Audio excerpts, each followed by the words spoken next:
আপনাদের 2021 সালের যে প্রশ্ন এসেছে সুনির্দিষ্ট প্রতিকার আইন থেকে, সেটা ছিল এইরকম: 1877 সালে সুনির্দিষ্ট প্রতিকার আইনের অধীন কখন একটি দলিল নাকচ করা যায়, এইরূপ একটি নাকচের জন্য অত্যাবশ্যকীয় শর্তাবলী কী কী? এটা ছিল একটা প্রশ্ন। দ্বিতীয় যে প্রশ্ন ছিল সেটা ছিল এরকম: নিষেধাজ্ঞা কি, চিরস্থায়ী নিষেধাজ্ঞা ও অস্থায়ী নিষেধাজ্ঞার মধ্যে পার্থক্য নির্ণয় করো। এবং খ নম্বর প্রশ্ন ছিল ঘোষণামূলক মামলার প্রকৃতি ও পরিধি আলোচনা করো। ঘোষণার সাথে অতিরিক্ত প্রতিকার না চাইলে ফলাফল কি হবে। এটা ছিল 2021-এ। আর 2020-এর যে প্রশ্ন ছিল সেটা ছিল এরকম: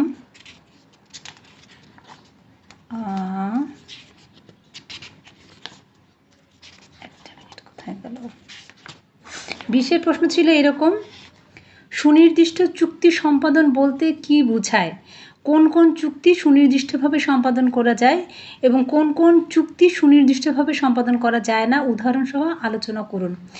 ঘোষণামূলক মামলা কি, কী কারণে আদালত এরূপ ঘোষণা মঞ্জুর করতে অস্বীকার করতে পারে। দেখেন, একই প্রশ্ন কিন্তু 2021-এও এসেছে। অন্তর্বর্তীকালীন নিষেধাজ্ঞা কি, অন্তর্বর্তীকালীন নিষেধাজ্ঞা ও অস্থায়ী নিষেধাজ্ঞার মধ্যে যে পার্থক্য সেটা নিরূপণ করুন। এটা এসেছে 2020-এ। আর 2019-এর যে প্রশ্ন সেটা হলো এরকম।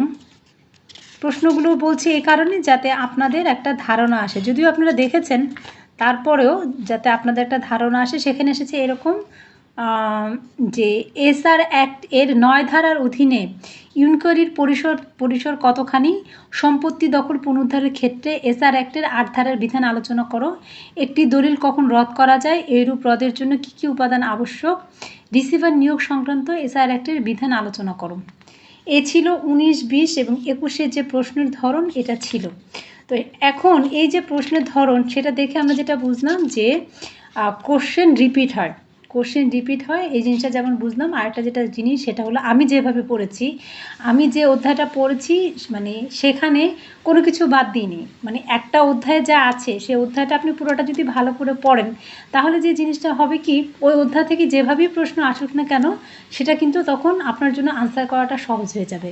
তো সুনির্দিষ্ট প্রতিকার আইন থেকে এইবারে যারা পরীক্ষার্থী আছেন তাদের প্রারম্ভিক বিষয়, যেমন সুনির্দিষ্ট প্রতিকার আইন কি, কোন চুক্তিগুলো এই কার্যকর হবে, কোনগুলো হবে না, এখান থেকে যেমন ইম্পর্টেন্ট 8, 9 ধারাটা ইম্পর্টেন্ট, 12 ধারা important. At the same time 31 ধারা থেকে দলিল সংশোধন, চুক্তি সংশোধন, এই জিনিসগুলোও কিন্তু আপনাদের জন্য ইম্পর্টেন্ট। সাথে সাথে রিসিভার নিয়োগ এবং নিষেধাজ্ঞা তো সবসময়ের জন্য পড়তে হবে। নিষেধাজ্ঞা চ্যাপ্টারটা থেকে অনেক রকমভাবে প্রশ্ন আসতে পারে। তো ওখানে গতবার যেভাবে এসেছে এবার হয়তো অন্য জায়গা থেকে, নিষেধাজ্ঞারই অন্য জায়গা থেকে প্রশ্ন আসতে পারে। তো এই জিনিসগুলো যদি মোটামুটি আমরা পড়ে যাই, আশা করছি যে আমরা ইনশাল্লাহ সুনির্দিষ্ট প্রতিকার আইন থেকে যে 20 মার্কস আমাদের থাকে সেটা মোটামুটি আমরা আনসার করে আসতে পারবো। তো প্রথমে আজকে যে ধারাটা নিয়ে আলোচনা করব সেটা হচ্ছে এরকম যে দলিল সংশোধন। কেমন দলিল সংশোধন? এখানে টাইটেল হচ্ছে 31 ধারার টাইটেল যেটা আছে সেটা হচ্ছে যখন দলিল সংশোধন করা যেতে পারে। আমি আপনাদের প্রশ্ন করার সুযোগ দিব, যখন প্রশ্ন করার সুযোগ দিব অবশ্যই আপনারা তখন প্রশ্ন করবেন।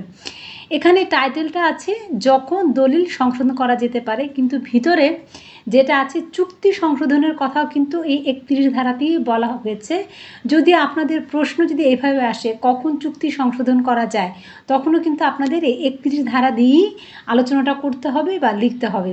ব্যাপারটা এইরকম, যখন প্রতারণার মাধ্যমে একটা দলিল সাধিত হলে বা পারস্পরিক ভুলের কারণে বা একটা দলিলের যে উদ্দেশ্যটা আছে সেই সত্যিকারের যে উদ্দেশ্যটা যদি ভুলভাবে লিপিবদ্ধ করা হয় তখন কি হবে, এই 3টা কারণে দলিল সংশোধন করা যাবে বা কোনো চুক্তি সংশোধন করা যাবে।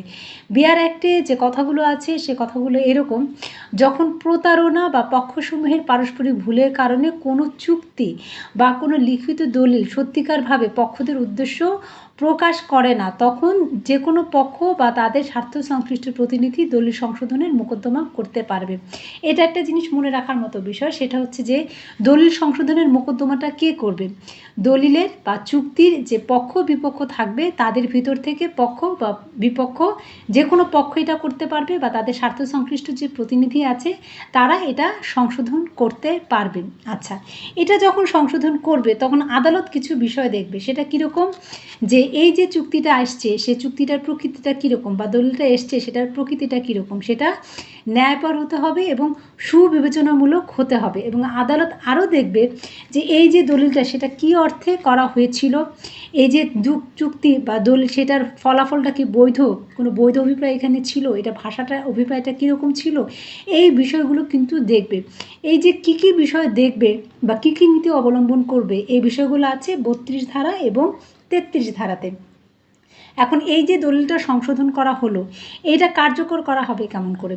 এটা 34 ধারায় বলা আছে। সেটা হচ্ছে এইরকম যে এই যে দলিলটা বা চুক্তিটা যখন সংশোধিত হবে, হওয়ার পরে আর্জিতে প্রার্থনা যেটা থাকবে সেটা আদালত যদি যুক্তিযুক্ত মনে করে তাহলে সুনির্দিষ্টভাবে সেটা কার্যকর করা যেতে পারে। তাহলে দলিল সংশোধন করা যেতে পারে বা চুক্তি সংশোধন করা যেতে পারে কত ধারা অনুযায়ী? 31 ধারা অনুযায়ী। কয়টি কারণ থাকবে সেখানে? 3টি কারণ থাকবে। 3টি ক্ষেত্র কী কী? প্রতারণার মাধ্যমে যদি দলিল সাধিত হয়, পক্ষগণের মধ্যে যদি ভুল হলে, উভয় পক্ষের মধ্যে যদি কোনো ভুল হয়, পক্ষদ্বয়ের যে সত্যিকার মনোভাব সেটা যদি ভুলভাবে লিপিবদ্ধ করা হয়, এই জিনিসগুলো যদি থাকে তখন কি হবে? ওই দলিলটা বা চুক্তিটা সংশোধন করা যাবে। এবং সংশোধনের আবেদনটা আদালতের কাছে কে করতে পারবে? যে কোনো পক্ষ বা তাদের স্বার্থ সংশ্লিষ্ট ব্যক্তি। আচ্ছা, বুঝি নাই কে বলেন তো? 31 থেকে 34 ধারা কে বুঝতে পারি নাই? কে বুঝতে পারি নাই? আমরা সবাই বুঝতে পেরেছি? বুঝতে না পারলে বলবেন যে এখানে বুঝি নেই। আচ্ছা আচ্ছা, তাহলে আমাদের এখান থেকে প্রশ্নটা কিভাবে আসতে পারে? প্রশ্নটা আসতে পারে সুনির্দিষ্ট প্রতিকার আইন অনুযায়ী একটি দলিল কখন সংশোধন করা যেতে পারে, বা একটা চুক্তি কখন সংশোধন করা যেতে পারে। দলিল সংশোধনের সময় সাথে সাথে এভাবে আসতে পারে, দলিল সংশোধনের সময় আদালত কী নীতি অবলম্বন করবে। সাথে একটা লেজুর কোশ্চেন কিন্তু এভাবেও আসতে পারে। আচ্ছা, তারপরে যে ধারায় আমরা যাব সেটা হচ্ছে এই রকম 35 ধারা। ঠিক আছে, 35 ধারা যাব আমরা, যে যখন বিচার করে চুক্তি বাতিল করা যায়। দেখেন, এর আগে আমাদের 21 সালে যে প্রশ্ন এসেছে সেখানে এসেছে যে দলিল নাকচ করা যায়, অর্থাৎ 39 ধারা থেকে প্রশ্ন এসেছে। তো এই যে 35 ধারা, যে চুক্তি কখন বাতিল করা যায় বা রদ করা যায় বা বিলোপ করা যায়, এটাও কিন্তু এবারে পরীক্ষার জন্য কিন্তু গুরুত্বপূর্ণ। তাহলে কখন এই চুক্তি বাতিল করা যাবে সে সম্পর্কে বলা আছে 35 ধারায়। কি বলা আছে? লিখিত চুক্তি স্বার্থে সংশ্লিষ্ট যে কোনো ব্যক্তি তা বাতিল করার জন্য মোকদ্দমা করতে পারে। এবং কি কারণে? 3টি কারণে। এখানেও কিন্তু 3টি কারণের কথা বলা আছে। কীরকম সেটা? যে চুক্তি তার প্রকৃতির কারণেই বাতিলযোগ্য বা বাদী কর্তৃক বিলোপযোগ্য, যে চুক্তিটি বেআইনি এবং বাদীর চেয়ে বিবাদী অধিকতর দোষী, এবং ক্রেতা বা ইজারা গ্রহীতা বিক্রয় বা ইজারা চুক্তির যে মূল্য বা আদালতের নির্দেশ মতো অর্থ পরিশোধ করতে যদি ব্যর্থ হয়, তখনই কি হতে পারে? ওই চুক্তিটা কিন্তু বাতিল করা যায় বা রদ করা যায় বা রহিত করা যায়। নাকচ, প্রত্যাহার, প্রত্যাখ্যান, এই সবগুলোই কিন্তু একই ধরনের উদ্দেশ্যে কিন্তু ব্যবহার হয়। আবার বলছি যে চুক্তি বাতিল বা চুক্তি রদ, চুক্তি বিলুপ্ত, চুক্তি নাকচ, চুক্তি প্রত্যাহার, প্রত্যাখ্যান, এই সবগুলো কিন্তু একই রকম অর্থে ব্যবহৃত হবে। এবং ধারাটা কত? ধারাটা হচ্ছে 35 ধারা। কয়টি কারণ? 3টি কারণ। কারণগুলো কি? আবার বলছি, যে চুক্তি তার প্রকৃতির কারণেই বাতিলযোগ্য বা বাদী কর্তৃক বিলোপযোগ্য, যে চুক্তিটি বেআইনি এবং বাদীর চেয়ে বিবাদী অধিকতর দোষী, ক্রেতা বা ইজারা গ্রহীতা বিক্রয় বা ইজারা চুক্তির যে মূল্য বা আদালতের নির্দেশ মতো যদি কোনো অর্থ পরিশোধের কথা বলা হয়ে থাকে, সেটা পরিশোধ করতে যদি ব্যর্থ হয় তাহলে কি হবে? সে চুক্তিটা বাতিল হতে পারে। 36 ধারার যে বক্তব্য সেটা হচ্ছে ভুলের জন্য কি হবে না? চুক্তি বাতিল হবে না। আর 37 ধারার একটা বক্তব্য আছে, এটা আমরা জেনে রাখবো। সেটা হচ্ছে এইরকম: সুনির্দিষ্ট কার্য সম্পাদনের মোকদ্দমায় বিকল্প হিসেবে বাতিলের প্রার্থনা। অর্থাৎ আপনি কি করলেন? একটা চুক্তি কার্য সম্পাদনা করার জন্য আপনি বললেন আদালতের কাছে, এইভাবে আপনি আবেদনটা করেছেন, কিন্তু কোনো কারণে দেখা গেল যে আপনি বুঝতে পারছেন যে কি হচ্ছে না, এটা কার্যকর হবে না বা আপনার বিপক্ষে চলে যাবে। তখন কি আপনি বিকল্প হিসাবে চুক্তিটা বাতিল করার জন্য কিন্তু প্রার্থনা আপনি করতে পারেন আদালতের কাছে। আর ৩৮ ধারার যে বক্তব্য সেটা হচ্ছে যে যে পক্ষ আপনার যে পক্ষের জন্য চুক্তিটা রদ করা হচ্ছে, চুক্তিটা যখন রদ হয়ে যাবে তখন একটা পক্ষ তো ক্ষতিগ্রস্ত হবে। তো যে পক্ষ মামলায় জিতবে আদালত কি করতে পারে, তাকে নির্দেশ দিতে পারে যে পক্ষ মামলায় হেরে গেল তাকে কিছু ক্ষতিপূরণ দেওয়ার জন্য। অর্থাৎ চুক্তি রদ যার পক্ষে করা হয়, আদালত ন্যায় বিচারের স্বার্থে ওই পক্ষকে নির্দেশ দিতে পারেন অপর পক্ষকে ক্ষতিপূরণ প্রদান করার জন্য। তাহলে আমাদের যদি প্রশ্ন আসে পরীক্ষায় যে চুক্তি বাতিল, সুনির্দিষ্ট প্রতিকার আইনে চুক্তি বাতিল করা যায় কখন বা কিভাবে, কেমন, বা চুক্তি বাতিল করার নীতিটা আসলে কি, তখন কিন্তু এই ৩৫ ধারা দিয়ে আমাদেরকে আলোচনাটা করতে হবে। বুঝি নাই কে? রবিউল ভাই একটু পরে জয়েন করেছেন। রবিউল ভাই ভালো আছেন? রবিউল ভাই? জি আপু, বুঝতে পারছি। আচ্ছা, রবিউল ভাই কোন কলেজ থেকে জয়েন করেছেন? রবিউল ভাই শুনতে পাচ্ছেন কি?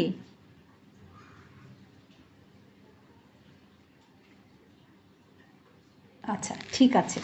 আচ্ছা, এরপরে যেখানে আমরা চলে যাব সেটা হচ্ছে যে যখন বাতিলের আদেশ প্রদান করা যেতে পারে। কি বাতিলের আদেশ? দলিল বাতিলের আদেশ। যে জায়গাটা থেকে ইতিমধ্যে 2021-এ প্রশ্ন চলে এসেছে সেটা হচ্ছে 39 ধারা। কেমন? 39 ধারা যেটা বলা হয়েছে যখন বাতিলের আদেশ প্রদান করা যেতে পারে। কখন যেতে পারে? যে ব্যক্তির বিরুদ্ধে কোনো লিখিত দলিল বাতিল বা বাতিলযোগ্য সেই ব্যক্তি দলিল বাতিলের মোকদ্দমা করতে পারবে। অর্থাৎ একটা দলিল, ঠিক আছে, সেই দলিলটা যদি থাকে তাহলে কি আপনার জন্য আপনি ক্ষতিগ্রস্ত হবেন। কেমন? যখন বিষয়টা এরকম হবে তখন কি আপনি আবেদন করতে পারবেন ওই দলিলটা বাতিল করার জন্য। একটা জিনিস খেয়াল করবেন, সেটা হচ্ছে এইরকম যে চুক্তি সংশোধন বা দলিল সংশোধন, চুক্তি রদ, এইগুলো করার জন্য কিন্তু পক্ষ বিপক্ষ যারা থাকবে তারাই কিন্তু আবেদন করবে। কিন্তু দলিল বাতিলের যে বিষয়টা আছে এখানে কিন্তু পক্ষ বিপক্ষ যেমন আবেদন করতে পারবে আদালতের কাছে, সাথে সাথে তৃতীয় কোনো ব্যক্তি যিনি এই দলিলটার জন্য ক্ষতিগ্রস্ত হচ্ছেন তিনিও কিন্তু আবেদন করতে পারবেন।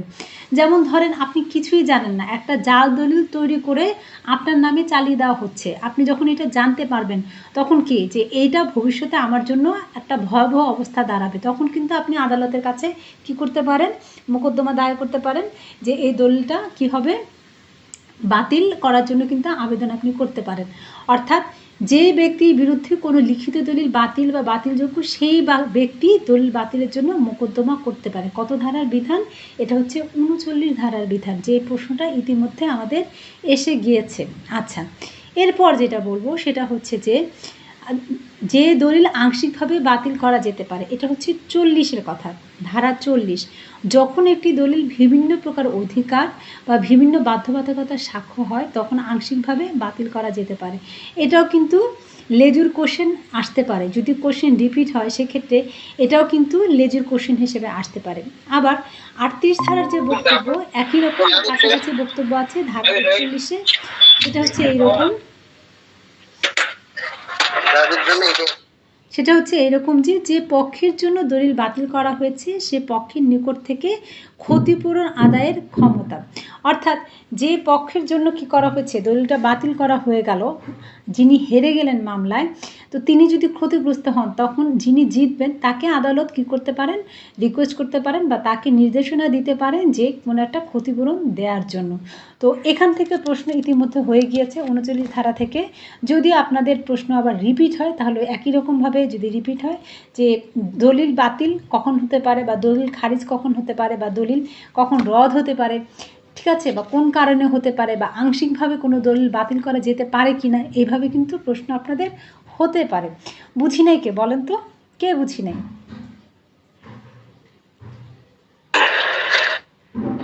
খারিজ আর রদ বলতে কি বুঝি?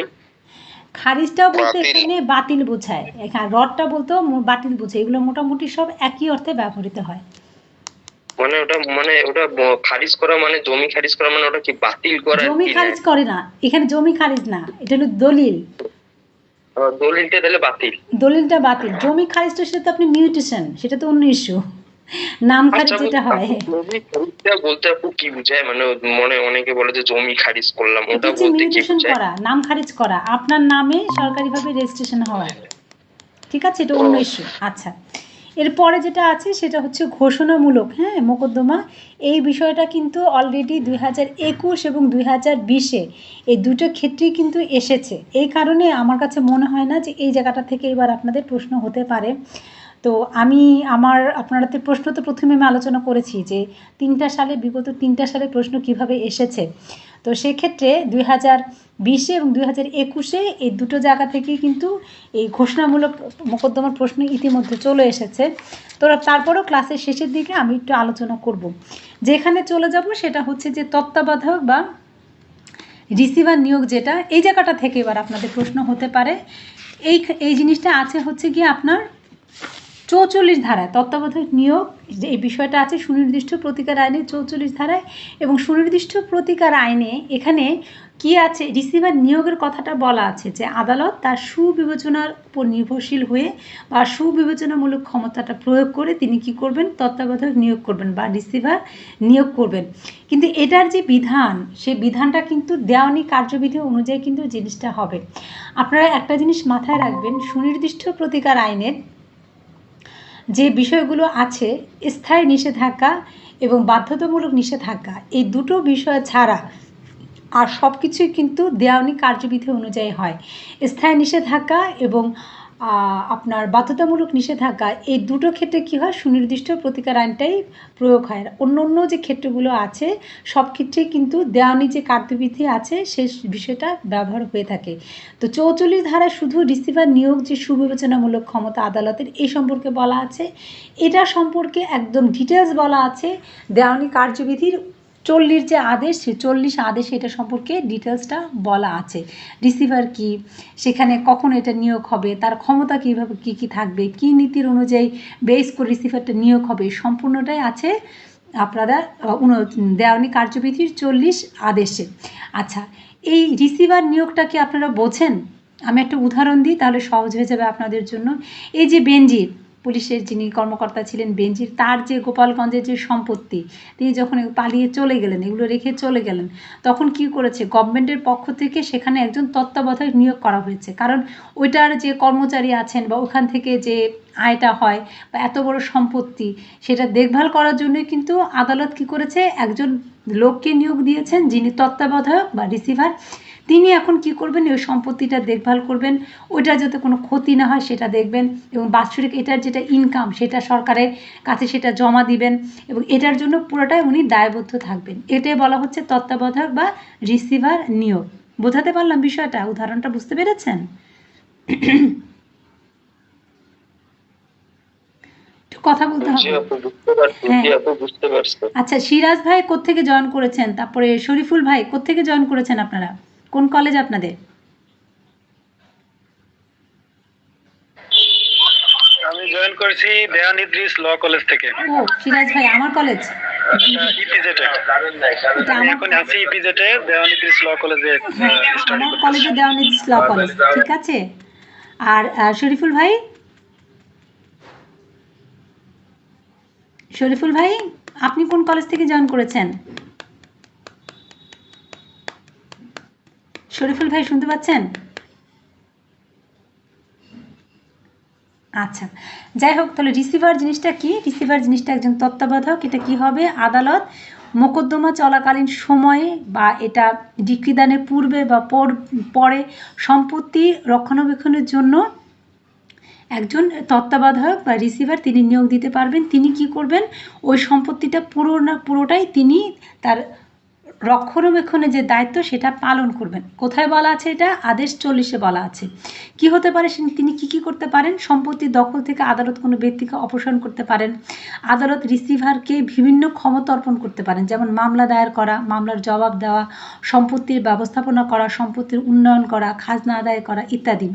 আদালতের কোনো আদেশ দ্বারা রিসিভারের কি হবে, পারিশ্রমিকটাও কিন্তু নির্ধারিত হবে। আচ্ছা, তিনি কি করেন, ওখানে সুনির্দিষ্ট একটা ফর্ম থাকে, সেই ফর্মের মধ্যে তিনি কি করেন, একটা অঙ্গীকার করেন যেখানে পুরো যে সম্পত্তিটা আছে সেটার বিবরণটা যেমন থাকে, অ্যাট দ্য সেম টাইম এই সম্পত্তির যদি কোনো ক্ষয়ক্ষতি হয় সেটার জন্য উনি রেসপন্সিবল থাকেন। এইটার যে আয় ব্যয়ের যে হিসাব, সেই হিসাবটা তিনি দাখিল করবেন, সে কথাগুলো বলা থাকে এখানে। যদি কোনো টাকা পাওনা থাকে সেটা পরিশোধ করবেন সে কথা বলা থাকে, ওনার কারণে মানে রিসিভারের যিনি থাকবেন বা তত্ত্বাবধায়ক যিনি থাকবেন তিনি যদি অবহেলা করেন বা তার অবহেলার কারণে ওই সম্পত্তির যদি কোনো ক্ষতি হয় সে ক্ষতিপূরণও তিনি প্রদান করবেন, এই জাতীয় বিষয়গুলো থাকে। কোনো কারণে তিনি যদি এই ক্ষতিপূরণটা প্রদান না করেন তাহলে এই রিসিভারের বা তত্ত্বাবধায়ক যিনি নিয়োজিত হয়েছেন আদালত কর্তৃক তার যে সম্পত্তি আছে সেই সম্পত্তি বিক্রি করেও সেটা কি হবে, এই ক্ষতিপূরণটা আদায় করতে হবে। তো এই বিষয়গুলো কি হয়, যে ফর্মটা থাকে এই ফর্মের মধ্যে কিন্তু সুন্দরভাবে বিস্তারিত বর্ণনাগুলো থাকে।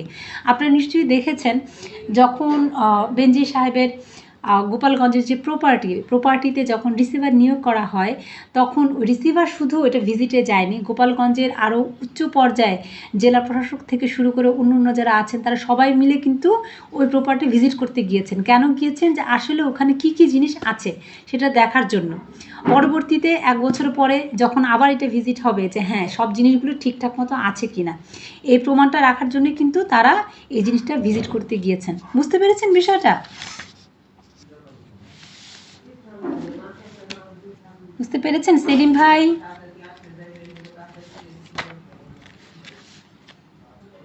সবাই বুঝেছি আমরা যারা আছি, বুঝতে পেরেছি? শুধু রায়হান ভাই কথা বলছেন, অন্যরা কথা বলছেন না। একটু কথা বলতে হবে। জি জি বুঝতে পেরেছি। আচ্ছা আচ্ছা, এখন যে জায়গাটা চলে যাব এই জায়গাটা থেকে কম বেশি প্রশ্ন হয়, সেটা কি? ধারা 45 থেকে 51 পর্যন্ত ওখানে সংশোধন ও ঘোষণা ধারা 3 তফসিল 2 দ্বারা বাতিল, এটা একটু বুঝাই বললে খুব ভালো হতো। এটা 45 থেকে 51 বাতিল হয়েছে, এখানে বোঝানোর মতো কিছু নাই। 45 থেকে 51 ধারা এটা বাতিল। এটা কি বাতিল মানে আপু? ওই ধারাগুলো বাতিল হয়েছে। মানে এগুলা আর কি লাগবে না না আমাদের? না না না না 1973 সালে এই ধারাগুলো বাতিল হয়েছে। মানে এগুলা আর পড়তে হবে না না আমাদেরকে না নাকি? না না না এগুলো কোনো কার্যকারিতা নাই। শুধু এই আইনে না, অনেক আইনই এরকম মাঝখানে ধারা বাতিল আছে, ফৌজদারি, দেওয়ানি, অনেক আইনই ভিতরে ভিতরে ধারা বাতিল করা হয়েছে বিভিন্ন সময়। আচ্ছা, তারপর যেখানে যাব সেটা হচ্ছে নিরোধমূলক প্রতিকার। ঠিক আছে, নিরোধমূলক প্রতিকার। মোশাররফ ভাই অনেক পরে জয়েন করলেন। জি আসসালামু আলাইকুম, একটু ওয়ালাইকুম সালাম। ব্যস্ত ছিলাম। আচ্ছা মিটিংটা ঠিক দিয়েছেন আছে, আজকে এমন টাইমে, মানে আজকের এই ক্লাসটা ক্লাসটা। রেকর্ড করে রাখছি। ঠিক আছে, যে আপনারা যারা ব্যস্ত, আপনারা যারা অনুরোধ করেছেন রেকর্ড করে রাখার জন্য, আমি রেকর্ড করে রাখছি, আপনারা পরে এটা শুনে নিয়েন। ঠিক আছে? আচ্ছা, ইনশাআল্লাহ। তো নিরোধমূলক প্রতিকার এই কথাটা শুনতে একটু কেমন কেমন লাগে, আসলে কি নিষেধাজ্ঞার যে বিষয়টা আছে সেটাই কিন্তু নিরোধমূলক প্রতিকার। ঠিক আছে, নিষেধাজ্ঞা সম্পর্কে আমরা কি কি জিনিস পড়বো সেটা হচ্ছে নিষেধাজ্ঞা কাকে বলে বা নিষেধাজ্ঞা কি, নিষেধাজ্ঞা কত প্রকার, এটার প্রয়োজনীয়তাটা আসলে কি, চিরস্থায়ী নিষেধাজ্ঞা বা অস্থায়ী নিষেধাজ্ঞার মধ্যে পার্থক্যটা কি, এই জিনিসগুলো আমরা ধীরে ধীরে জানবো। প্রথমেই যে কথাটা বলা আছে সেটা হচ্ছে ধারা 52-তে, সেটা হলো এরকম যে নিরোধমূলক প্রতিকার কিভাবে মঞ্জুর করা যায়। প্রথমেই বলে রাখি যে নিরোধমূলক প্রতিকার বা নিষেধাজ্ঞা এই সম্পর্কে প্রথমে কিন্তু বলা আছে 5-এর গতে। আমার আগের ক্লাসগুলো যারা পড়েছেন তাদেরকে আমি বলেছিলাম 5-এর গতে কিন্তু এই সম্পর্কিত বিধানটা আছে, এবং এটার যে সংজ্ঞা সেই সংজ্ঞাটা আছে কিন্তু 6 ধারাতে। 6 ধারাতে খুব সুন্দরভাবে এটা সংজ্ঞাটা দেওয়া আছে যে নিরোধমূলক প্রতিকারটা আসলে কি। আর 52 ধারা যেটা বলা হয়েছে সেটা হচ্ছে 5-এর গ ধারা অনুযায়ী আদালত তার যে বিবেচনামূলক ক্ষমতা আছে সেই বিবেচনামূলক ক্ষমতা ব্যবহার করে অস্থায়ী বা চিরস্থায়ী নিষেধাজ্ঞা তিনি কী করতে পারেন, মঞ্জুর করার মাধ্যমে নিরোধমূলক প্রতিকারটা মঞ্জুর করতে পারেন। ঠিক আছে, অস্থায়ী বা চিরস্থায়ী নিষেধাজ্ঞা জারির মাধ্যমে নিরোধমূলক যে প্রতিকার সেটা মঞ্জুর করতে পারেন। আপনাদের কিন্তু প্রশ্ন এভাবে আসতে পারে, নিরোধমূলক প্রতিকার কি বা নিরোধমূলক প্রতিকার কিভাবে মঞ্জুর করা হয়। খুব একটা লেজুর কোশ্চেন কিন্তু এভাবে আসতে পারে, যেহেতু নিরোধমূলক প্রতিকার দিয়ে আপনাদের প্রশ্ন এখন পর্যন্ত হয়নি, যা এসেছে সরাসরি নিষেধাজ্ঞা কি এভাবে প্রশ্ন এসেছে। মোশাররফ ভাই আজকে যে আমরা লেখাপড়াটা করছি বা আলোচনা করছি সেটা পরীক্ষা বেস, আগের যে আলোচনাগুলো ছিল ধারা বেস, আপনার নিশ্চয়ই মনে আছে। আজকে যে মানে পড়ালেখাটা করছি সেটা হচ্ছে একদম পরীক্ষা বেস, যেহেতু পরীক্ষা আমাদের সামনে। কেমন? জি আপা বুঝতে পারছি। আচ্ছা, তো প্রথমেই যেখানটায় চলে যাব সেটা হচ্ছে 53 ধারাতে। 53 ধারাতে আছে অস্থায়ী নিষেধাজ্ঞার সংজ্ঞা এবং স্থায়ী বা চিরস্থায়ী নিষেধাজ্ঞার সংজ্ঞা। এইখানে বিভিন্ন গাইডে বা বিভিন্ন জায়গায় একটা জিনিস ভুল করা হয়েছে, সেটা হচ্ছে যে অস্থায়ী নিষেধাজ্ঞার সংজ্ঞাটার কথা বলা হয়েছে 53 ধারায় এবং 54 ধারায় বলা হচ্ছে স্থায়ী নিষেধাজ্ঞার সংজ্ঞা। এটা একটা ভুল। সংজ্ঞাটা এই দুটো সংজ্ঞায় দেওয়া হয়েছে 53 ধারাতে। কেমন? অস্থায়ী নিষেধাজ্ঞাটা কীরকম, একদম কথাটাই তো শুনলে আপনারা বুঝতে পারেন যে এটা পার্মানেন্ট কিছু না। যে কোনো সময় আদালতের যে কোনো মামলার যে কোনো সময় আপনি আদালতের কাছে কি করতে পারবেন, আবেদন করতে পারবেন। কিসের জন্য আবেদন করতে পারবেন সেটা হচ্ছে এরকম যে একটি নির্দিষ্ট সময় পর্যন্ত অথবা আদালতের পরবর্তী নির্দেশ না দেওয়া পর্যন্ত যেন এই জিনিসটা কার্যকর থাকে, এরকম একটা নিষেধাজ্ঞা মঞ্জুর করার জন্য আপনি আদালতের কাছে আবেদন করবেন। এটা কিন্তু আবেদনের মাধ্যমে হয় অস্থায়ী নিষেধাজ্ঞাটা। এটা কিন্তু কোনো সরাসরি মোকদ্দমা না। আপনি একটা মোকদ্দমা করলেন, করার পরে আপনার কিছু ধরুন আপনার জমি কেউ দখল করে নিয়ে গিয়েছে, সেখানে মনে করেন কি আছে, অনেক দামি গাছ আছে। এখন আপনার কাছে মনে হচ্ছে এই যে মোকদ্দমাটা আমি করলাম, গাছগুলো তো সে কেটে ফেলবে, বিবাদী গাছগুলো কেটে ফেলবে, আমি ক্ষতিগ্রস্ত হব, ঠিক আছে?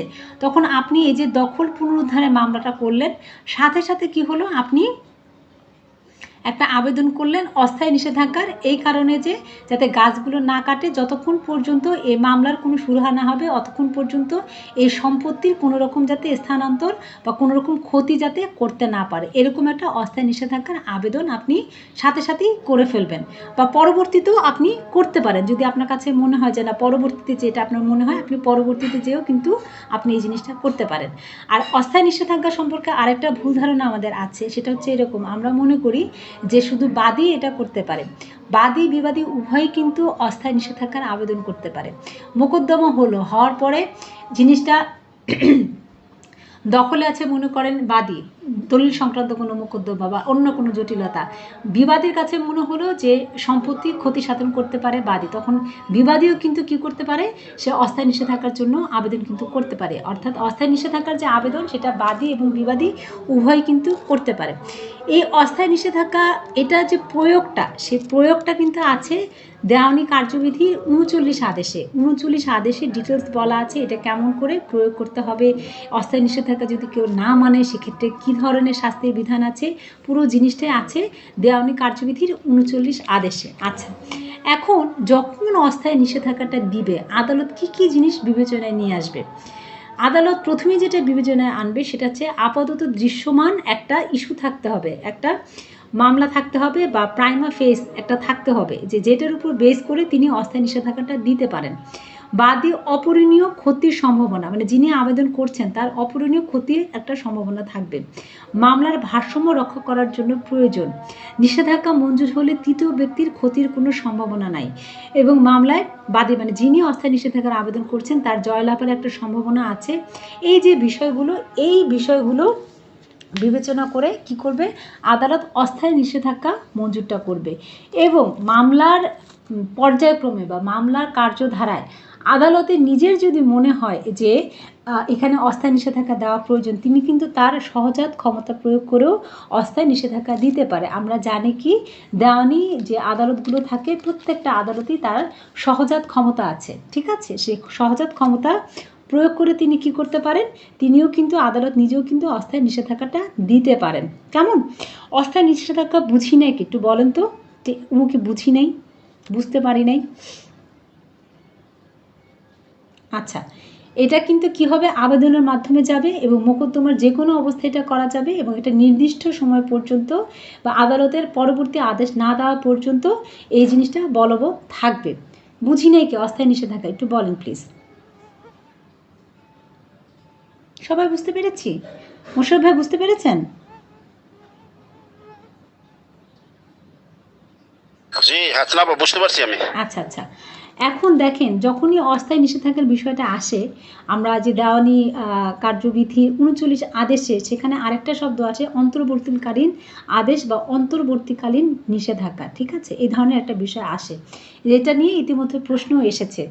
এই জিনিসটা কি, এই জিনিসটা যদি খুব সংক্ষেপে বা বইয়ের ভাষায় যদি না যায়, খুব সুন্দরভাবে যদি বলি, সেটা হচ্ছে এরকম, অস্থায়ী নিষেধাজ্ঞার আবেদনটা যখন আপনি করবেন তখন যিনি বিবাদী থাকবেন তাকে কিন্তু কি হয়, নোটিশ করা হয় তাকে নোটিশ করা হয়, যে কেন এই প্রপার্টির উপরে বা কেন এই বিষয়ের উপরে কি হবে না, অস্থায়ী নিষেধাজ্ঞা জারি করা হবে না, এইরকম একটা নোটিশ জারি করা হয়। তো এবং দুই পক্ষের উপস্থিতিতে শুনানিতে আদালত শুনবে, শোনার পরে কিন্তু অস্থায়ী নিষেধাজ্ঞাটা আদালত জারি করবে। এখন এই যে মাঝখানে যে সময়, আমরা জানি কি যে দেওয়ানি মোকদ্দমা এক একটা ডেট পরে অনেক লম্বা লম্বা, দেখা গেল আজকে আমি আবেদনটা করলাম অস্থায়ী নিষেধাজ্ঞার, আমার পরবর্তী ডেট হচ্ছে 6 মাস পরে। মাঝখানে যে সময়টা, আমি আজকে আবেদন করলাম, নোটিশ পাবে বিবাদী পক্ষ, তিনি কোর্টে আসবে, শুনানি হবে, তারপরে অস্থায়ী নিষেধাজ্ঞা দিবে। এই 6 মাসের মধ্যে তো আমি যে গাছগুলো রক্ষা করার জন্য বা সম্পত্তি রক্ষণাবেক্ষণের জন্য অস্থায়ী নিষেধাজ্ঞাটা চেয়েছিলাম, সেই কাজ তো বিবাদী পক্ষ করে ফেলতে পারবে না? বলেন, সেটা তিনি করে ফেলতে পারবে কিনা? সম্পত্তি ক্ষতি এড়ানোর জন্যই তো আমি অস্থায়ী নিষেধাজ্ঞা চাচ্ছি।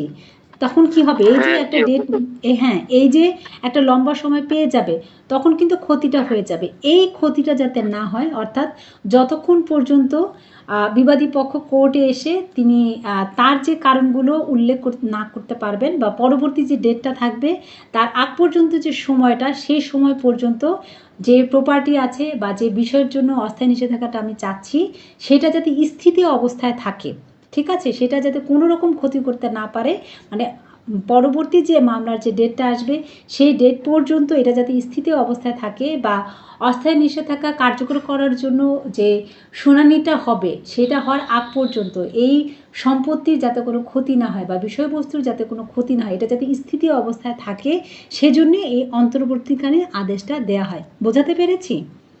তখন আদালত যে আদেশটা দেয় যে স্থিতি অবস্থায় থাকবে, প্রপার্টি যে অবস্থা আছে স্থিতি অবস্থায় থাকবে, এবং পরবর্তী ডেটে এসে বিবাদী পক্ষ তিনি এসে তার যে বক্তব্য যে অস্থায়ী নিষেধাজ্ঞা কেন দেওয়া হবে না, তার সে বক্তব্য তিনি তুলে ধরবেন, এবং দুই পক্ষের বক্তব্য শোনার পরে আদালত যদি মনে করে অস্থায়ী নিষেধাজ্ঞা দেওয়া প্রয়োজন, তিনি এটা দিবেন, আর যদি মনে করেন দেওয়া প্রয়োজন না, তিনি তখন দিবেন না।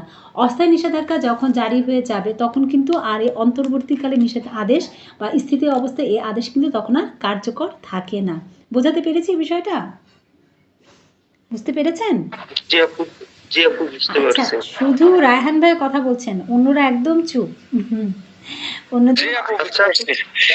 আচ্ছা, চিরস্থায়ী নিষেধাজ্ঞাটা একটু উদাহরণের মাধ্যমে বুঝাই দেন। যেমন বলবো তো, ওখানে যাইনি তো, ওটা বলবো, সবগুলোই একদম উদাহরণ দিয়েই বলবো। আচ্ছা, এরপর যেটা আছে সেটা হচ্ছে 53 ধারাতেই চিরস্থায়ী নিষেধাজ্ঞার সংজ্ঞাটা আছে। সংজ্ঞাটা হচ্ছে এরকম যে চিরস্থায়ী নিষেধাজ্ঞা শুধু শুনানির পর, কথাটা খেয়াল করেন, শুধু শুনানির পর মামলার গুণাগুণের উপর ভিত্তি করে প্রদত্ত ডিক্রি দ্বারা মঞ্জুর করা হয়। উহা দ্বারা প্রতিবাদীকে চিরস্থায়ীভাবে এমন একটি অধিকার প্রয়োগ করা হতে বা এমন একটি কাজ করা হতে বিরত থাকার নির্দেশ দেওয়া হয় যা বাদীর অধিকারে বিপরীত হতে পারে। অর্থাৎ চিরস্থায়ী নিষেধাজ্ঞার জন্য কিন্তু আপনাকে আবেদন করলে হবে না, আপনাকে সরাসরি কি করতে হবে, একটা মোকদ্দমা করতে হবে। কেমন? সরাসরি একটা মোকদ্দমা আপনাকে করতে হবে, এবং আদালত দুই পক্ষের শুনানি শুনবেন, শুনানি শোনার পরে তিনি কি করবেন, ডিক্রির মাধ্যমে আপনাকে যে আপনার যে প্রতিকার, সেই প্রতিকারটা কিন্তু তিনি দিবেন। কি বলেছে বুঝতে পেরেছেন? যেমন ধরেন এখানে সেলিম ভাই আছেন, সেলিম ভাই মনে করেন একটা বাড়ি করছেন, ঠিক আছে, 5 তলা বাড়ি করছেন। এখন সেলিম ভাইয়ের যে প্রতিবেশী সে হচ্ছে আমাদের রায়হান ভাই। 5 তলা বাড়ির যে ছাদের এত মানে প্রশস্ত করে তিনি ছাদ দিয়েছেন, দেখা গেল যে 2 হাত ছাদ রায়হান ভাইয়ের যে সীমানা, সে সীমানার মধ্যে ঢুকে গিয়েছে। সে সীমানার মধ্যে ঢুকে গিয়েছে, এবং বারবার সেলিম ভাইকে রিকোয়েস্ট করা হচ্ছে যে সেলিম ভাই আপনি কিন্তু আমার সীমানার মধ্যে ঢুকে গিয়েছেন, এটা আমার জন্য ক্ষতিকর। সেলিম ভাই কিছুতেই শুনছে না। তখন রায়হান ভাই কিন্তু আদালতের কাছে এই মামলাটা করতে পারবে যে সেলিম ভাই যাতে এই ছাদের যে অংশটুকু আছে এটা যাতে ভেঙে ফেলে, এবং কখনোই যাতে তার যে সীমানা আছে সেই সীমানাটা যাতে কি না করে, এটা যাতে অতিক্রম না করে। তখন আদালত কিন্তু দুই পক্ষের শুনানিটা শুনবে, শুনে তারপরে ডিক্রির মাধ্যমে আপনার প্রতিকারটা দিবে। বোঝাতে পারলাম বিষয়টা? বুঝতে পেরেছেন? যেমন ধরেন আরেকটা উদাহরণ বলি, ক খকে নির্দিষ্ট জমি ভাড়া প্রদান করে এবং খ সেখান থেকে বালি বা নুড়ি পাথর খনন বা উত্তোলন না করার জন্য চুক্তিবদ্ধ হয়। খকে চুক্তি লঙ্ঘনমূলক খনন কাজ থেকে বিরত রাখার লক্ষ্যে নিষেধাজ্ঞা জারির জন্য মামলা রুজু করতে পারে। অর্থাৎ তার সাথে যে চুক্তিটা ছিল কীরকম, যে বালি বা নুড়ি পাথর সে খনন বা উত্তোলন না করার জন্য, কিন্তু যখন সে এই চুক্তিটা ভেঙে ফেলবে তখন কি করা যাবে, তার বিরুদ্ধে মামলা করা যাবে যাতে কখনোই এই চুক্তিটা সে না ভাঙে, কেমন। এবং এই যে চিরস্থায়ী নিষেধাজ্ঞা বা স্থায়ী নিষেধাজ্ঞা, এটা কিন্তু কি হয়, সুনির্দিষ্ট প্রতিকার আইন অনুযায়ী কিন্তু এটা প্রতিফলিত হয়। আর অস্থায়ী নিষেধাজ্ঞা সেখানে দেওয়ানি যে কার্যবিধি আছে, দেওয়ানি কার্যবিধি অনুযায়ী কিন্তু সেটা প্রতিফলিত হয়। এখন এই যে চিরস্থায়ী নিষেধাজ্ঞা, এটা কখন মঞ্জুর করা হবে, এটা কখন মঞ্জুর করা হবে, এটা কিন্তু প্রশ্ন আপনাদের আসতে পারে যে চিরস্থায়ী নিষেধাজ্ঞা কখন মঞ্জুর করা যায়। আচ্ছা, এটা খেয়াল করবেন 3টি কারণে 5টি ক্ষেত্রে, কারণ হচ্ছে 3টি, ক্ষেত্র হচ্ছে 5টি, 3টি কারণে 5টি ক্ষেত্রে আদালত চিরস্থায়ী নিষেধাজ্ঞা মঞ্জুর করতে পারে। 3টি কারণ কি কি? চুক্তি নয় এমন বাধ্যবাধকতা ভঙ্গ রদ করার জন্য, চুক্তি ভঙ্গ রদ করার জন্য, বাদী সম্পত্তি ভোগ দখলের অধিকারে হস্তক্ষেপ বা হস্তক্ষেপ করা যদি হুমকি প্রদান করলে আদালত কি করতে পারে, এই যে 3টা কারণ, এই 3টা কারণের ক্ষেত্রে 5টি ক্ষেত্রে তিনি কি করবেন, চিরস্থায়ী নিষেধাজ্ঞা মঞ্জুর করতে পারেন। কি কি সেটা? যে ক্ষেত্রে বাদীর সম্পত্তির ট্রাস্টি বা জিম্মাদার হয়, অর্থাৎ বাদীর যে সম্পত্তি, সেই সম্পত্তির ট্রাস্টি বা জিম্মাদার হচ্ছে বিবাদী, এখন তিনি ঝামেলা করছেন, এই ঝামেলা যাতে না করেন সেক্ষেত্রে চিরস্থায়ী নিষেধাজ্ঞা পাওয়ার জন্য বাদী কী করেন, মোকদ্দমা করতে পারেন। ক্ষতিপূরণ নিরূপণের মানদণ্ড না থাকলে, অর্থাৎ এমন একটা ক্ষতি বাদীর হয়ে যেতে পারে যেটার নিরূপণের কোনো মানদণ্ড নাই, আর্থিক ক্ষতিপূরণ পর্যাপ্ত না হলে, অর্থাৎ এমন ক্ষতি হতে পারে যেটা আর্থিক ক্ষতিপূরণ সেটা কি পর্যাপ্ত যদি না হয়, আর্থিক ক্ষতিপূরণ পাওয়ার কোনো সম্ভাবনা যদি না থাকে। এবং 5 নম্বর যে বিষয় সেটা হচ্ছে বিচার বিভাগীয় কার্যধারার জটিলতা নিরসনের জন্য, অর্থাৎ অতিরিক্ত মামলা যাতে না হয়, মামলার জটিলতা যাতে তৈরি না হয়, সেক্ষেত্রেও চিরস্থায়ী নিষেধাজ্ঞা আদালত কি করে দিতে পারে। তাহলে আমাদের প্রশ্নটা কেমন করে আসতে পারে, প্রশ্নটা আসতে পারে চিরস্থায়ী নিষেধাজ্ঞা বলতে আপনি কি বুঝেন, কখন আদালত চিরস্থায়ী নিষেধাজ্ঞা মঞ্জুর করতে পারে। তখন কিন্তু আমাদের 53 ধারা থেকে কি করতে হবে, সংজ্ঞাটা দিতে হবে। যদি আপনার সময় থাকে আপনি উদাহরণ দিলেন, উদাহরণ দেওয়ার পরে তারপর আপনাকে 54 ধারায় কিন্তু যে 3টি কারণে এবং 5টি ক্ষেত্র যে বলা আছে সেগুলো কিন্তু আপনাকে উল্লেখ করতে হবে। আর আবারও বলছি, চিরস্থায়ী নিষেধাজ্ঞার জন্য কিন্তু কি করতে হবে, আপনাকে সরাসরি মোকদ্দমা করতে হবে, এবং মোকদ্দমা করার পরে আদালত দুই পক্ষের শুনানি শুনবে, শুনানি শোনার পরে ডিক্রির মাধ্যমে এটা মঞ্জুর করবে। আর অস্থায়ী নিষেধাজ্ঞা যেটা, সেটা হচ্ছে আপনাকে আবেদনের মাধ্যমে করতে হবে, আপনি একটা আবেদন করবেন, আবেদনের মাধ্যমে এই জিনিসটা আদালত একটা আদেশের মাধ্যমে আসবে। আচ্ছা, এরপরে যেটা আছে সেটা হচ্ছে বাধ্যতামূলক নিষেধাজ্ঞা বা ম্যান্ডেটরি ইনজাংশন। তাহলে আমরা নিষেধাজ্ঞা কত রকমভাবে পাচ্ছি, 3 রকমভাবে, অস্থায়ী নিষেধাজ্ঞা, চিরস্থায়ী নিষেধাজ্ঞা এবং বাধ্যতামূলক নিষেধাজ্ঞা। এবং অস্থায়ী নিষেধাজ্ঞা যখন আমরা পড়ব তার ভিতরে যেটা চলে আসছে অন্তর্বর্তীকালের আদেশ, যেটা ইতিমধ্যে আমি ব্যাখ্যা করেছি। আচ্ছা, এখানে বাধ্যতামূলক নিষেধাজ্ঞাটার মধ্যে কি হয়, বাধ্যতামূলক নিষেধাজ্ঞা আদালতের ইচ্ছাধীন ক্ষমতা বলে আদেশের মাধ্যমে প্রদান করা হয়। খেয়াল করেন, এটা কিন্তু ডিক্রির মাধ্যমে যায় না, এটা আদেশের মাধ্যমে প্রদান করা হয়। বিবাদীকে একটি নির্দিষ্ট কাজ সম্পন্ন করার জন্য নির্দেশ দেওয়া হয়, এবং যে যে উদ্দেশ্য থাকে এরকম যে নালিশি যে সম্পত্তি বা বিষয়বস্তু যেন পূর্বের অবস্থায় ফিরিয়ে আনা হয়। আচ্ছা, উদাহরণটা দিই, কিছুক্ষণ আগে যে উদাহরণটা দিয়েছিলাম, এই যে সেলিম ভাই বাড়ি করছেন 5 তলা, তার ছাদের একটা অংশ কি হচ্ছে, আমাদের রায়হান ভাইয়ের সীমানার মধ্যে চলে যাচ্ছে। আদালতের কাছে রায়হান ভাই কি করলেন, একটা মোকদ্দমা করলেন চিরস্থায়ী নিষেধাজ্ঞা পাওয়ার জন্য। চিরস্থায়ী নিষেধাজ্ঞাটা কি থাকবে, যেন সেলিম ভাই কখনোই যাতে তার সীমানাটা অতিক্রম না করে। আর বাধ্যতামূলক, এর ভিতরে আদালত বাধ্যতামূলক নিষেধাজ্ঞার একটা আদেশ দিবেন, সেটা কীরকম থাকবে, ছাদের যতটুকু অংশ রায়হান ভাইয়ের সম্পত্তির মধ্যে ঢুকে গিয়েছে অতটুকু অংশ যাতে ভেঙে ফেলা হয়। বোঝাতে পারলাম বিষয়টা, বুঝতে পেরেছেন? জি, তাহলে এই যে চিরস্থায়ী নিষেধাজ্ঞার জন্য রায়হান ভাই মোকদ্দমাটা করেছে, সেটা ডিক্রিটা আসবে কীরকম, সেটা ডিক্রিটা আসবে এরকম যে সেলিম ভাই কখনোই তার যে সীমানা আছে সেটা অতিক্রম করতে পারবে না, সাথে সাথে সেখানে একটা বাধ্যতামূলক আদেশ আসবে, বাধ্যতামূলক নিষেধাজ্ঞার আদেশ আসবে, সেটা আসবে এরকম, ছাদের যতটুকু অংশ রায়হান ভাইয়ের সম্পত্তির মধ্যে চলে গিয়েছে অতটুকু অংশ যাতে ভেঙে ফেলা হয়। আমার মনে হয় সবাই ক্লিয়ার হয়েছেন। যদি কেউ ক্লিয়ার হয়ে না থাকেন মেহেরবানি করে প্রশ্ন করেন। আচ্ছা, তাহলে প্রশ্নটা এখানে কেমন আসতে পারে? চিরস্থায়ী নিষেধাজ্ঞা বলতে আমরা কি বুঝি? চিরস্থায়ী নিষেধাজ্ঞা কখন মঞ্জুর করা যায়? বাধ্যতা নিষেধাজ্ঞা বলতে আমরা কি বুঝি? এটাও কিন্তু লেজুর প্রশ্ন হিসেবে আসতে পারে। আচ্ছা, তারপরে যে জায়গাটায় চলে যাব সেই জায়গা থেকে কিন্তু আপনাদের প্রশ্ন হওয়ার সমূহ সম্ভাবনা আছে। সেটা হচ্ছে যখন নিষেধাজ্ঞা প্রত্যাখ্যান করা হয়। এই জায়গাটা থেকে আমি যেটা বলি যে নিষেধাজ্ঞার চ্যাপ্টারটা অনেক বড় এবং এক এক বছর এক এক রকমভাবে কি হয় নিষেধাজ্ঞার চ্যাপ্টার থেকে প্রশ্ন আসে। তো আমাদেরকে একটু ঘুরায় ফিরায় এই কারণে পড়তে হবে যেন যেখান থেকে প্রশ্নটা আসে না কেন আমরা যাতে উত্তরটা করতে পারি। আচ্ছা, তাহলে কখন নিষেধাজ্ঞা প্রত্যাখ্যান করা হয়? যেমন রায়হান ভাই যদি নিষেধাজ্ঞা চাইলো আদালতের কাছে, আদালত কি কি কারণে এই নিষেধাজ্ঞাটা প্রত্যাখ্যান করতে পারে যে না রায়হান আপনাকে নিষেধাজ্ঞা দেওয়া যাবে না? কয়টা কারণ আছে? 11টি কারণ আছে। ধারা কত? ধারা হচ্ছে 56। 11টি কারণ কি কি? বিচার বিভাগীয় কার্যধারা স্থগিত রাখার জন্য। রায়হান ভাই এমন একটা নিষেধাজ্ঞা চাইলো যেখানে একটা বিচার বিভাগীয় যে কার্যধারা সেটা স্থগিত রাখার জন্য তিনি কি করলেন? নিষেধাজ্ঞা চাইলেন। আদালত কিন্তু সেটা দিবে না।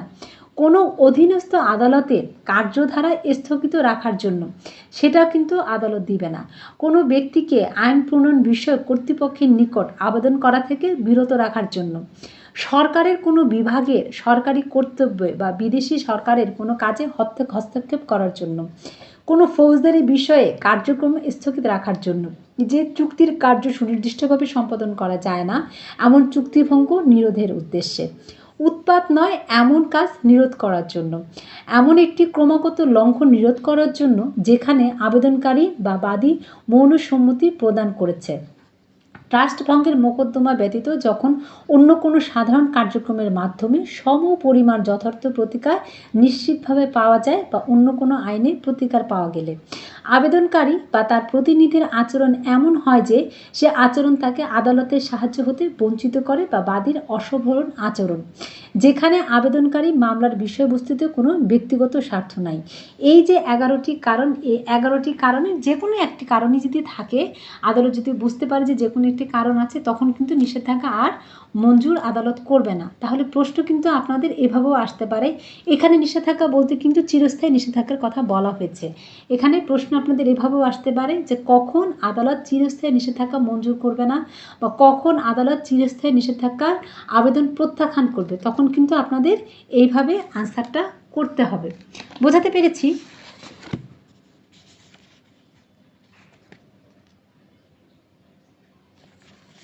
আচ্ছা, এখন এই যে নিষেধাজ্ঞার প্রয়োজনীয়তা কি, এইভাবেও কিন্তু প্রশ্ন আসতে পারে যে নিষেধাজ্ঞার প্রয়োজনীয়তা কি বা নিষেধাজ্ঞার উদ্দেশ্যটা কি, এভাবেও প্রশ্ন আসতে পারে। সেক্ষেত্রে আমরা বলতে পারবো যে মামলার যে বিষয়বস্তু সেটা একটা স্থিতি অবস্থা বজায় রাখার জন্য, যেটা আগেই বলেছি আমি। তারপর অন্যায় কাজ প্রতিহত করার জন্য, কোনো পক্ষ যদি কোনো অন্যায় কাজের প্রস্তুতি গ্রহণ করে তাহলে নিষেধাজ্ঞার মাধ্যমে সেটা প্রতিহত করা যায়। ন্যায় বিচার প্রতিষ্ঠা করার জন্য, যে কোনো কাজ করা উচিত সে কাজ করতে বাধ্য করা। যেমন কিছুক্ষণ আগে যে উদাহরণটা দিলাম যে সেলিম ভাই কি করেছে, তার সীমানাটা অতিক্রম করে ফেলেছে, তাহলে কি তাকে বাধ্য করা উচিত তার সীমানার মধ্যে থাকার জন্য, তার ছাদের অংশ যাতে সীমানার মধ্যে থাকে এই বিষয়টা ইনশিওর করার জন্য কিন্তু নিষেধাজ্ঞা আসে। যে কাজ করা উচিত নয় সে কাজ না করতে বাধ্য করা, সমাজের শান্তি শৃঙ্খলা বজায় রাখা, এই কারণে কি হতে পারে নিষেধাজ্ঞার উদ্দেশ্য বা নিষেধাজ্ঞার প্রয়োজনীয়তা। এখন চিরস্থায়ী নিষেধাজ্ঞা অস্থায়ী নিষেধাজ্ঞার পার্থক্য, এভাবে প্রশ্ন আসতে পারে যে ইতিমধ্যে কিন্তু এরকম প্রশ্ন হয়েছে। আবার অস্থায়ী নিষেধাজ্ঞা এবং অন্তর্বর্তীকালীন নিষেধাজ্ঞা এটার মধ্যে যে পার্থক্য, এভাবেও কিন্তু প্রশ্ন হতে পারে।